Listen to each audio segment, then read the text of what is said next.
Today I get to do one of the things that really makes the job of being governor a lot of fun, and that is to present an award to all of you. At the district conference, I had the opportunity to thank David for all of his leadership and your hard work and his hard work. Your club was one of 7 in the district out of 50 to receive the Rotary International Presidential Citation. And David, I'd like to present this frame certificate to you, and hopefully you'll be able to hang that in your office.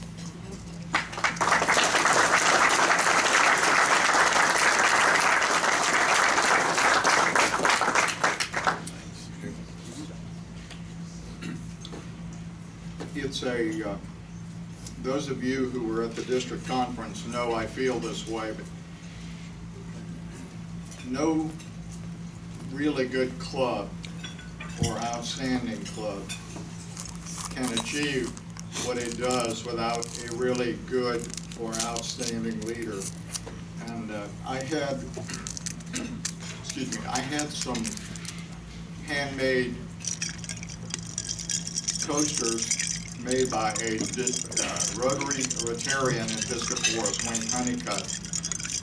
And it is my honor to present to you a beautiful coaster that has District 7670, 2014, 2015. I gave this to all of the assistant governors and some of the committee chairs, and I wanted to make a special presentation to you for that.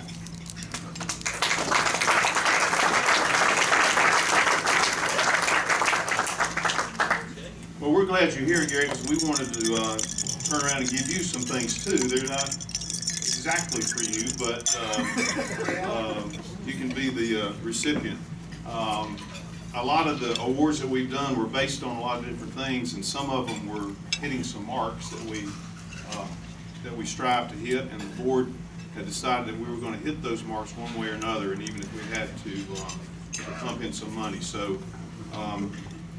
First of all, we have not been able to reach the $100 per capita and be eligible for grants, district grants. So we determined this year that we would.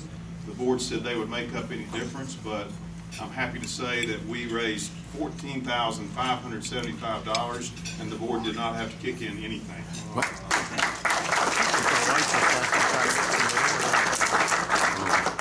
Also, on the cart fund, there was a requirement of $5 per member per capita for that, and we have $742 there, which also surpasses our minimum for cart.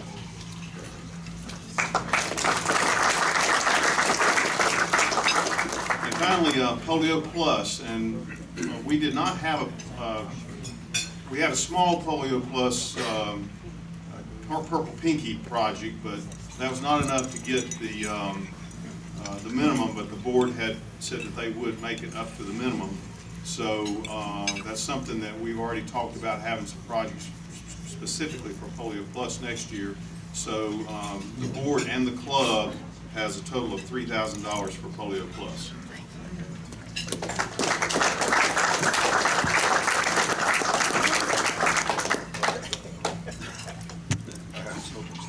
Yeah. Lisa Swinson, you're finally here. Oh, don't tell me all this stuff, but you have money. Thank you, Dave. You are so sweet. No, I left my name tag. Oh, you're trying to get credit. There you go. Yeah.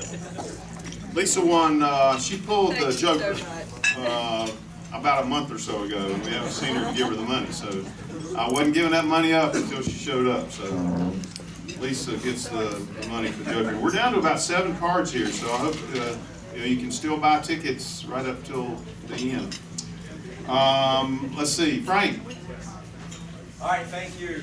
This is congratulations to you all, because this is the last time I'll speak to this for at least 2 months. But today is the day for the blood drive. We are full for the next hour, but we need folks in the afternoon. So If you know anybody that can come, I really, really appreciate it. Anything you can do. Again, I want to thank Mark Seaman and the Hickory Crawdads. If you send somebody, in fact, I will give you 2 Crawdads tickets if that's okay with that table. I also want to thank Mike Johnson. Thank you very much, Mike. Same situation, if that's okay with him. Done. Good. So right across the street, starts in 30 minutes. I really appreciate the support. Thanks so much. Also, I want to remind those that have volunteered in the past, please come and help, because I actually have not sent an email or even thought about it until right now. Run it on internal memory. So I apologize, but thank you, everybody. So show up to volunteer and give blood, and have a camera like first this, hour or so is cool, but then come after that if you can to give blood.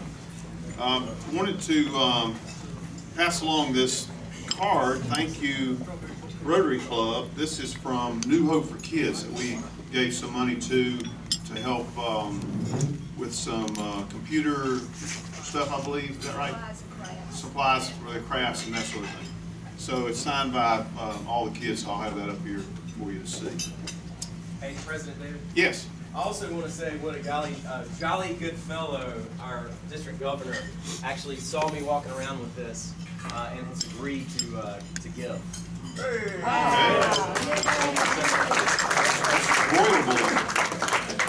Find out. Do you all have a fining system here? Maybe you should start one here. We should. We'd be rolling in the money if we did that, for sure. Rotary and Idol Committee. There's going to be a wrap-up meeting after this meeting in the library, just over across in the library. So if you're on that committee, what a great event we had, and we want to wrap that up and take some, comments and things like that, so we can see where we're going forward with that. So that's right after this meeting in the library. Okay, any other announcements? All right, our program today will be introduced by Charles Young.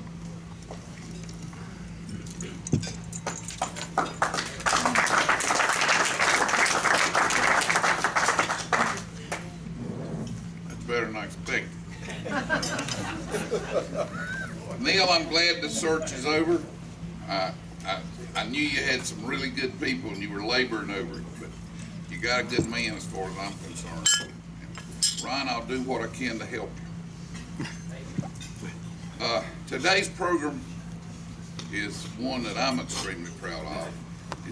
It's our crawdads, and it's a group of young fellows that I'll put up against their age group, the general population, all day long, because their work ethic and their commitment to what they've got to do exceeds, for sure, normal 18 to 22-year-old people, and I'm proud of them. Their manager's here today. It's going to be kind of an I would say more than that. The manager, Corey Ragsdale, is with us today. Oh, Lordy, I don't want to do a jinx, but I gotta say it. I think that if things go just reasonably well, Corey will become the winningest manager in the history of the Crawdads sometime this year. And he's been great for us.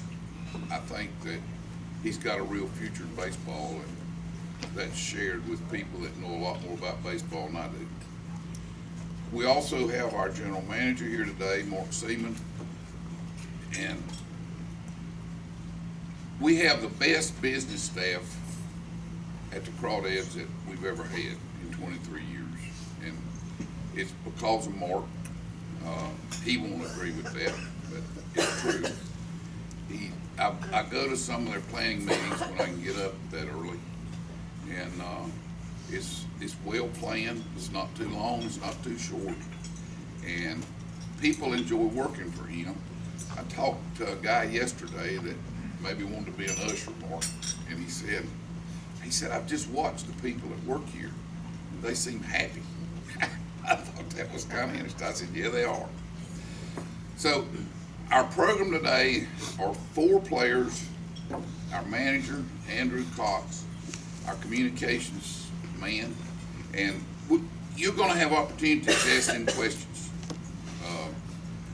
I think probably ought to stick to baseball, but I guess that's, you know. I was gonna ask the questions because they'd all be dumb ones, and it wouldn't be anything hard, but Aaron, are you gonna start? Yeah, sure. Is that how we start? Okay, Aaron Cox.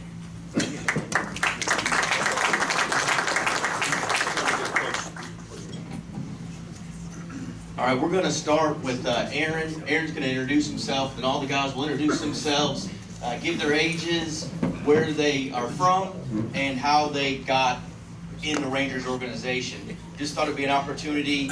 There's been, for 23 years now, guys have been coming here and being part of our community.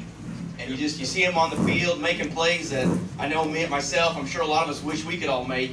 They make it look easy out there, and we just thought it would be an opportunity to actually get to know these guys a little bit better instead of just seeing them from the distance. So with that, I'll start with Aaron. Hi, Aaron Cox. I'm originally from Missouri. This is my third year with the Crawdads. I spent a couple of years in Idaho with the Kansas City Royals team out there, so my very understanding wife and I are well-traveled. Having a great time this year. This is a special club. I'm lucky I get to see every pitch, travel on the road with them and everything, so we're having a good time, and I enjoy getting to talk about these guys every night. My name is Adam Parks. I'm from Easton, Maryland, and I was drafted out of Liberty University. And I'm a pitcher. I'm the guy that sits behind the plate and catches the balls that he throws. So I'm a catcher. Jose Trevino. I'm from Corpus Christi, Texas. I was drafted last year, and I went to school at Oral Roberts University. Colin Wiles. I'm a pitcher as well. I was drafted out of high school in 2012, and I live in Overland Park, Kansas. Hi, my name is Michael De Leon. I play shortstop. I'm from Dominican Republic. I signed on July 2nd, 2013. And I'm the manager, Corey Ragsdale. Just a little bit about these guys. We're about 45 games in. I try to go day by day with guys this age, I promise you. But they're 32-14 right now, 5 games up in our division, and it has been a blessing to be a part of this team, be with these guys that come out every single day and work hard, bring energy, have fun playing the game of baseball the way that they do. And I promise you, the success that these guys are having, the year that they're having is a lot more to do with them than it is to me.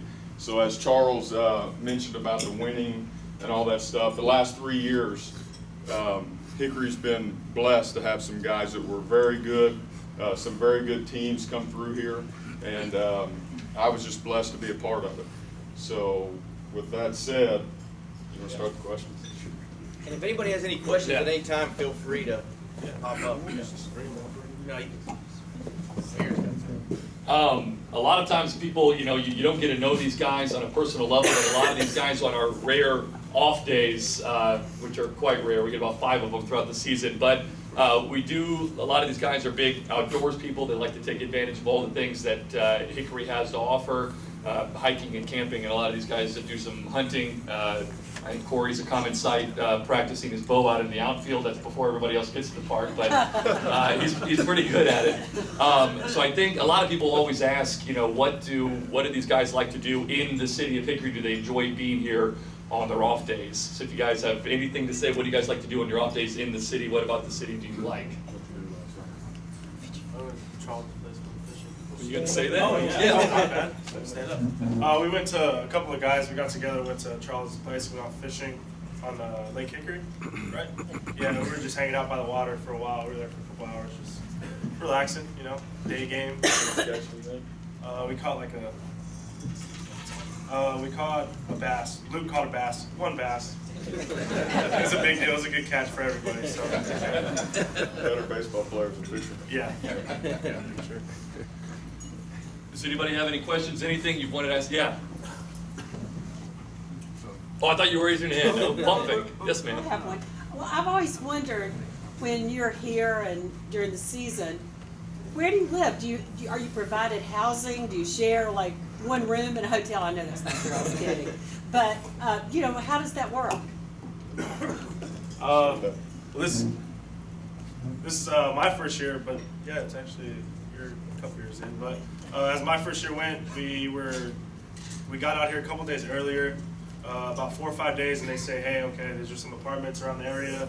You know, go check them out. If you like them, get a lease there and stuff like that. But you work with the apartment complex and work with leases, 5-month leases usually. And Okay. hopefully not have to break our lease. Is it hard to find housing? It was, but you got to be like, I don't know. I know we went into an apartment, and I was with 2 other guys. I said, look, guys, if they have a 3-bedroom, we're getting it. We're signing. Doesn't matter. They're like, yeah, all right. So, right when we walked in, I think a couple of the other guys walked in with 3 other guys. They went to go check it out, and they're like, oh, we'll come back. And I was like, we'll take it. Yeah. Kind of just stole it from them. And Mark does a really good job with the Latin kids. They have a couple apartments at Creekside already set up that are ready to go with these guys, and we just basically move them in. But sometimes it is hard, and the income that these guys make at this level is not great. So sometimes, you know, they might try to sneak as many guys as they can in one apartment to knock that rent down a little bit. But they do a pretty good job of getting by. But for the most part, they look for them and, you know, do all that stuff right before the season starts.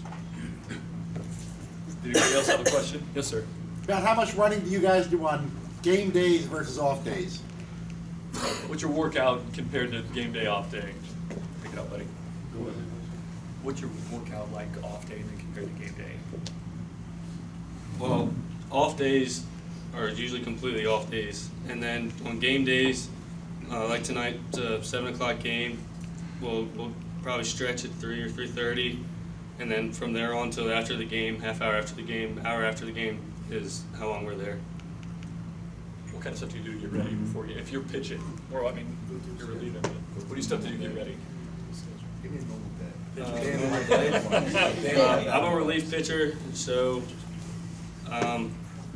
if stretch is at 3 o'clock, we show up at 2:50 for a pitcher's meeting. We go over, you know, the previous day's game, and then we kind of go over scouting report for the next for the game we have tonight, and then we'll stretch, throw. Pitchers will do their conditioning, do like a fielding practice. Before batting practice, then batting practice, and then we'll go to the locker room, relax for a while, get ready for the game. Game starts at 7 o'clock, and then it's game time. That's kind of not a fair question because relief pitchers have the easiest job in baseball.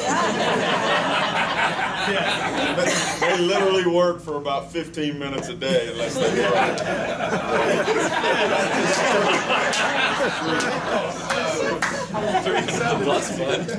All right, I'll rephrase it. Specifically for the catcher. How much running would you advocate a 13-year-old catcher to do on his off days? None. He doesn't run. You need to eat. You need to eat and then just save your legs. That's about it. They catch a lot. They only get one off day. Like right now, we are 14 games into a 25-day stretch. So 25 straight days. We have one off day, and then we have another 18 straight or something like that before another off day. So it's a grind for sure. It's a total of 140 games in 152 days. Oh, so there are no off days. Yeah, there's a few off in days. 152 days. And 3 of the off days come during the All-Star break. So really, you go into halves, you basically get 4 days off in one half, 5 days off in the other half. So when you say off days to days at the park, basically for these guys, if you ever seen the movie Groundhog Day, that's these guys. It's just the whole same thing. They don't know whether it's Sunday or Tuesday. All they know is the game time might change slightly. It's Thursday. And for us who work at the ballpark, I mean, we complain about the grind, and we're here. You know, the season starts here in Hickory at the beginning of April. We run through the beginning of September. But for these guys, you know, they're showing up at spring training in the beginning of February or middle of February, and then it runs through the end of the season. And then some of these guys will go to instructionals or the fall league, things like that during the fall. So for a lot of these guys, it can be 10 months or so out of the year of nonstop baseball. So, you know, I can complain about 6 months, but these guys are playing it nonstop almost year round. And then Kathy, you asked about apartments. They basically move, what, 3 times throughout the year? You got to go home, or you go home and then you go wherever you're going to play winter ball. Then they go to spring training. Then they move here. And then the season ends and the cycle kind of starts all over again. So they travel lightly, as you can imagine. Yeah. Yes, sir. How many players on this team will get an opportunity to move up? All of them. Yeah. Almost everybody on the team will move up to a higher level at some point. All of them will get an opportunity. Yeah. There's a difference between opportunity and making it. Well, I know it, but you ask about opportunity. They always. Not really. Yeah. Just on averages, yeah, Mark said it, 5 to 6 guys off of each team might make the big leagues, okay? Obviously, as an organization, we want to elevate that number the best we can. We want to try to get as many of our guys to the big leagues as possible, but on average, in any given club, 5 or 6 guys make the big leagues, and those are obviously not very high numbers. These 5. Yeah. Possible. And we've been lucky in recent years too. We're at Class A ball, and you know it goes to AA, AAA to get to the major leagues, and that can take some time. But even guys just from 2 years ago, our team already several members of that team have already been with the Rangers and have made major contributions. So we've been lucky. The Rangers normally treat us very well as far as the level of players that we get, and that's shown in the wins that we're already racking up this season. So we're lucky to get the players that we do. Hey, how many people are on the roster? There's 25 active guys on the roster at any time. That's active players. We'll normally travel with you know, a few guys who are on the DL, things like that. So it's pushing anywhere between 27 to 30 players will be with us at any given time. Then the coaching staff and myself. So it makes for a tight bus, but bus rides are normally a lot of fun. You can't complain too much. What's your position? I'm the media relations guy, so all those press releases that you delete in your inbox first thing in the morning, those are coming from me. And then I broadcast the games and things like that. So it makes it fun. I get to travel with the team, and I was pretty horrendous at baseball, so this lets me keep pretending I'm on a baseball team for a while longer. Yes, sir. This is a baseball question, not a crawdad question, so I don't know who wants to answer, but why are we seeing in the last several years more Tommy John surgeries than we have in the past? I think if Tommy John earned commission off of surgeries, I think he'd make more money than he did pitching, but it seems like every year everybody's having Tommy John, and I think it's probably a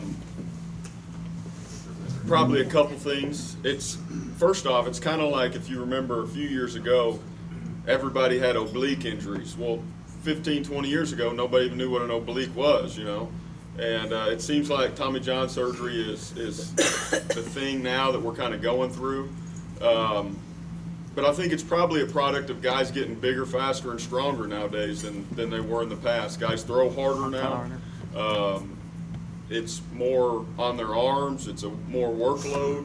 And I think, you know, starting from youth on up, nowadays youth are playing way more than they ever did in the past. So by the time a guy is 25 years old now, he's probably thrown a baseball way more, twice as much as maybe kids the older in the past did. So I think all those are kind of contributing factors. do you think a 6-man rotation would give these arms more time to recover between starts? That's funny you mentioned that. We have a 6-man rotation. Okay. And reason being is some of these guys, a lot of these guys are out of high school or obviously college, okay? And they throw once a week normally. And so we thought at the lower levels, it does a couple things. First off, all our pitchers are on an innings limit. So we try to back them down from innings to keep them from throwing 2 innings throughout the year. So they thought that would help with that. And also, they wanted to kind of bridge the gap between throwing every 5 days and throwing once a week. So they thought maybe this was a step to kind of start them toward the once every 5 days, going on the 6th day, and then next year put them in the five-man rotation. But I know in Japan they do a 6-man rotation, and I know some major league teams are toying with the idea a little bit. They're 9 and 10-year-old kids playing 70 games a year. Yeah. I'm a grandfather with 4 grandsons playing baseball, but I just think they play too much. And when you have that kind of investment, financial and personnel-wise in a pitcher, you want to see him out there as much as possible. Because that Tommy John, what you're out about 18 months, aren't you? A year at least. But if you look at our club, the Rangers, who is our parent club, all the pitching that we've had go down the last 2 years, if you follow baseball, it's been historic, actually. The Rangers had more guys on the DL last year than have ever been on the DL before, including our number 1 and number 2 starters. So we've been hit with some pitching losses for sure. Somebody back there's been raising their hand for forever. You said 4 or 5 guys out of a team would come in, would probably make it all the way. Is that with the Rangers, or how many of those would probably end up at another franchise? The majority with the Rangers, yeah. I mean, the Rangers, more and more teams now are holding on to their own minor league guys. Just for some of it is to offset costs. You know, for the superstars now are making so much money and able to compensate those. You've got to have young, good players who you can kind of help fill out the rest of your roster. And so teams are a little more stingy now. But having said that, we've had several players make it up just in the last year or two that came through Hickory as the Rangers, but have made it with other teams just due to trades and things like that. So the number may bump up a bit if you count other teams, but on average, that it still is around 5 or 6. I was just interested in the average speed of a pitch, and also wanted to know the gentleman from Texas, if their any families there, they've been affected by flooding. No, I'm south of that, just a little south of that, about 3 hours south of that. So they're fine, they're okay. But there's been a lot of rain and tornadoes and stuff, but they're okay, they're fine. You called him a gentleman. I didn't know who you was talking about.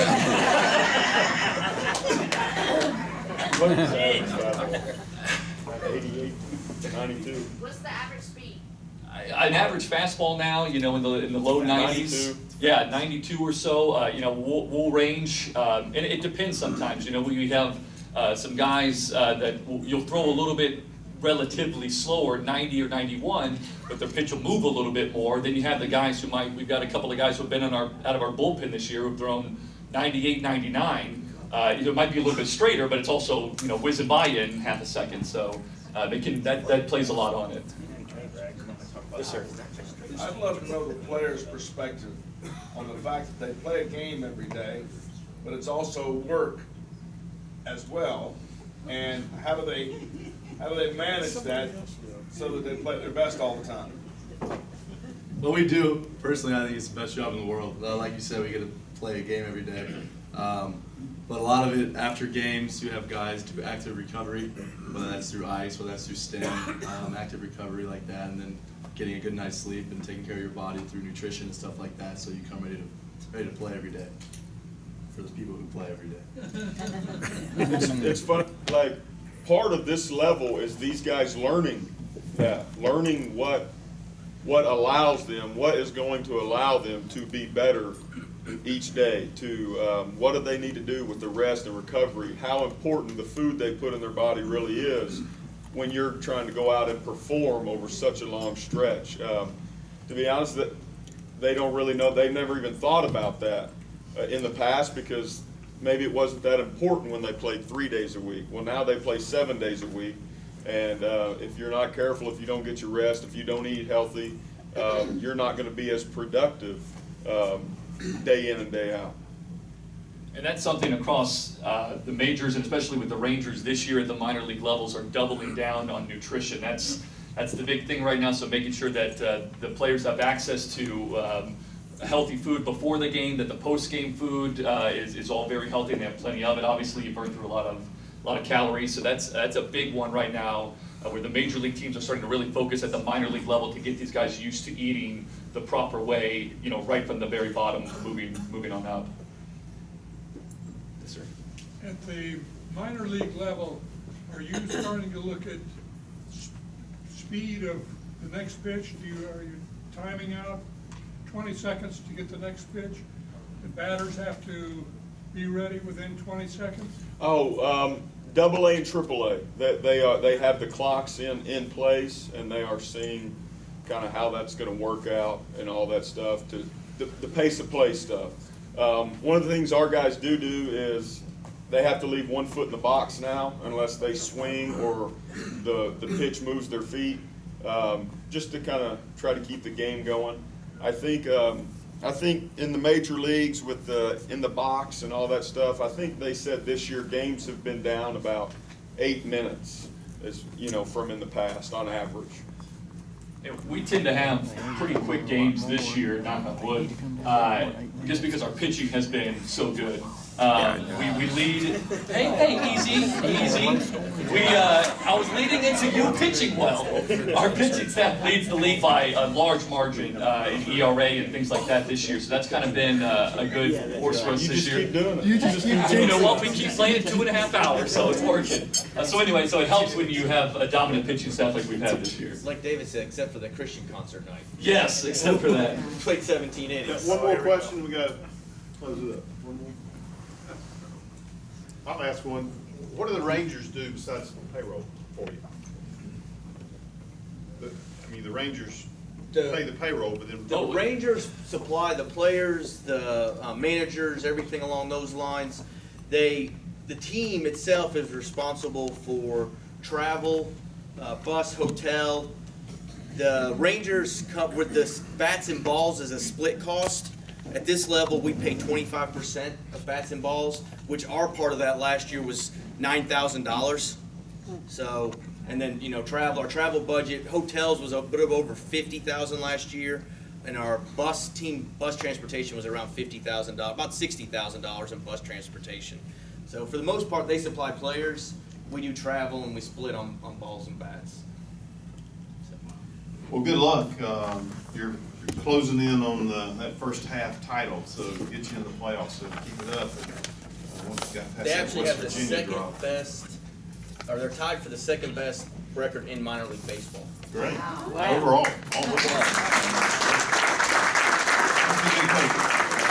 Corey, I'm going to give you this. This is a Paul Harris medallion, and on the back it has a 4-way test that Rotarians try to live by. Hope you'll use that on these knuckleheads.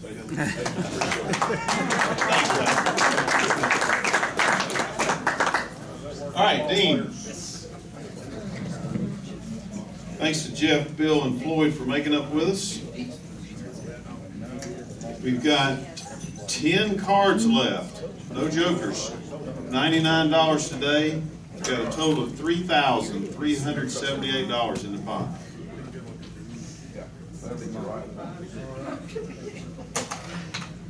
Andy, thanks for visiting with us today. The number is 921343. 921343. Oh.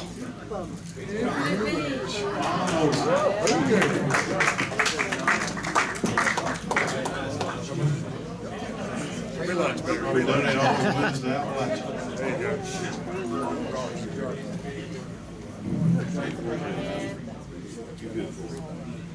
It's not that one. It's not that one. That's not the one. Black card, but it's a face card, so we live again. Continue to raise that pot, so buy those tickets next week. Special thank you to Governor Gary for coming today, breaking his schedule, and he's scheduled all the time, so we appreciate that. And I failed to introduce Jack. Jack's like an old shoe around here, so we didn't, but don't mean we don't really appreciate you. Jack's done a wonderful job. Agreed to do it again next year, so we're really pleased about that. course, you're welcome anytime. Okay, anything further? Let's stand and adjourn with the four-way test. The things we think, say, and do.